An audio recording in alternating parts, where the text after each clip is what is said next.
Hey there, food fans! Today, we're going on a trip to see how sugar is made from sugarcane in Pakistan. Our adventure begins in the fields, where tall, green sugarcane stalks wave in the wind. These stalks are packed with sweet juice, ready to be made into the sugar we all love. Farmers work hard, cutting the sugarcane and piling it high on tractors. After the sugarcane is cut, it's time for a big trip. Big trucks come, ready to take the sugarcane to factories where the real action happens.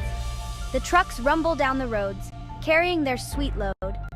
Soon, they reach the factory gates, ready for the next part of the adventure.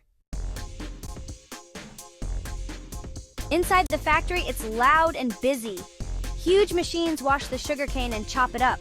Big rollers squeeze and crush the pieces, getting all the sweet juice out. This juice is cleaned and boiled in giant pots until it gets thick. Then crystals start to appear. That's the start of our sugar. Everyone in the factory is working hard. Some people run the machines, making sure everything goes right. Others check the sugar to make sure it's just perfect. Everyone works together to turn sugarcane into the sugar we use every day. The finished sugar, sparkly and white, is packed up and sent to stores all over Pakistan. From the farmers growing sugarcane to the factory workers, making sugar is a big job, but it's a sweet one.